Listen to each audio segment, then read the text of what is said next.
श्रीगुरुभ्यो नमः। श्रीमहागणाधिपतये नमः। गुरुब्रह्मा गुरुविष्णु गुरुदेवो महेश्वरः। गुरुसाक्षात् परब्रह्म तस्मै श्रीगुरवे नमः। हरितसगोत्रोत्पन्नं हरिभक्तिपरायणं शङ्करगुरुवरेन्द्रचरणं शरणं प्रपद्ये। श्रीमहद्भ्यो गुरुभ्यो नमः। अरुणां करुणातरङ्गिताक्षीं धृतपाशाङ्कुश पुष्पभानचापाम् अनिमादिव्रयोवृताम् अयोकैः అహమిత్యేవ విభావయేద్ భవానీం. ఓం శ్రీమాత్రే నమః. ప్రేక్షకులకు రాబో నూతన సంవత్సరం యొక్క శుభాకాంక్షలు. ప్రతి మాసం మనం చెప్పుకున్నట్టుగానే ఈసారి కూడా మాస ఫలితాలు. ఇక కన్యారాశి, ఈ రాశి వారికి ఈ నెలలో వృత్తిలో వ్యాపారంలో తీరిక ఉండకపోవచ్చు, చాలా మంచిగా ఉంటాయి. కానీ మీ తొందరపాటుతనం వల్ల కొన్ని ఇబ్బందులు రావడానికి కూడా ఆస్కారం ఉంది. ఆలోచించి ధైర్యంగా అడుగు ముందుకెయ్యండి. తొందరపాటుతనం ఎప్పుడు కూడా పనికిరాదు.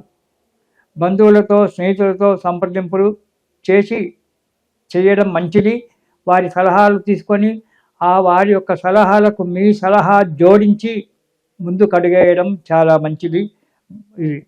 మీకు ఓపిక చాలా అవసరం. కన్యారాశి వారికి దేని యందు కానీ తొందరపాటుతనం పనికిరాదు. ఏ కార్యక్రమం చేసినా తొందరపాటు పడకండి. అనవసర ప్రయాణాలు చేయవలసి వస్తుంది. కాబట్టి ఆ ప్రయాణాలు చేసే ముందర ఆలోచించి ప్రయాణాలు చేయండి. ప్రయాణాల విషయంలో చాలా ఆలోచించాలి, జాగ్రత్తలు కూడా తీసుకోవాలి. ప్రతి విషయంలో ఆలోచించి జాగ్రత్తగా అడుగు ముందుకు వేసినట్టయితే మీకు అనుకూలమైన వాతావరణం ఏర్పడి మీకు మంచి సుఖంగా సంతోషంగా ఉండడానికి అనుకూలమైన వాతావరణం ఏర్పడుతుంది. ఇక కన్యారాశి వీరికి 1వ వారంలో, జనవరి మొదటి వారంలో ఎప్పుడు భయం, అది కూడా అధిక భయంగా ఉంటుంది. కొంత డబ్బు నష్టపోవాల్సి వస్తుంది, తప్పదు. కుటుంబంలో కానీ బంధువులతో కానీ పోట్లాటలు జరగడం అనేటువంటిది ఏర్పడుతుంది. కాబట్టి మాట్లాడేటప్పుడు వాక్కును కంట్రోల్ చేసుకొని ఎంతవరకు అవసరం ఉందో అంతవరకు మాత్రమే మాట్లాడడం చాలా మంచిది. అనారోగ్యంగా ఉంటుంది, జాగ్రత్తగా వహించండి. అధిక శ్రమ కలగడం వల్ల అనారోగ్యం ఏర్పడుతుంది. ఏ పని చేసినా మీరు అధికంగా శ్రమ పడవలసి వస్తుంది. ప్రతి విషయంలో జాగ్రత్తగా ఉండండి మొదటి వారంలో. ఇక 2వ వారం కనుక చూసుకున్నట్టయితే కొంత డబ్బు నష్టపోవలసి వస్తుంది. పనుల ఒత్తిడి వలన అనారోగ్యము, మానసిక చింత ఉంటుంది. పనుల ఒత్తిడి ఏర్పడుతుంది, దానివల్ల ఇబ్బందులు ఏర్పడతాయి, దానివల్ల అనారోగ్యం ఏర్పడుతుంది. ఆ కార్యక్రమం సక్రమంగా నెరవేరకపోవడం వల్ల మానసిక చింతన ఏర్పడుతుంది. అనవసరమైన ప్రయాణాలు చేయవలసి వస్తుంది. లేదా ఆ ప్రయాణాలు మానుకుంటే పిచ్చిగా ఆలోచిస్తూ వృధాగా కూర్చోవడం జరుగుతుంది. కానీ అలా కాకుండా చిన్న చిన్న వ్యాపారాలు, దగ్గర ప్రయాణాలు పెట్టుకోవడం చాలా మంచిది.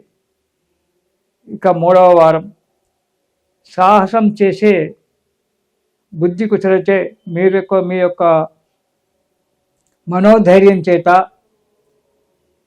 మంచి ఆలోచన చేత పనులు నెరవేర్చుకుంటారు. ఈ 3వ వారంలో ఎదుటి వ్యక్తితో మంచిగా మాట్లాడి వారి యొక్క సహాయ సహకారాలు తీసుకొని మీ కార్యక్రమాలన్నీ కూడా నెరవేర్చుకోవడం చాలా మంచిది. యత్న కార్యములు ఫలిస్తాయి. మీరు ఏదైతే సంకల్పాలు చేసుకున్నారో కార్యక్రమాలు అవి నెరవేరడము, వాటి వల్ల మంచి కీర్తి ప్రతిష్టలు రావడము, 10 మందిలో పేరు రావడం అనేటువంటి జరుగుతూ ఉంది.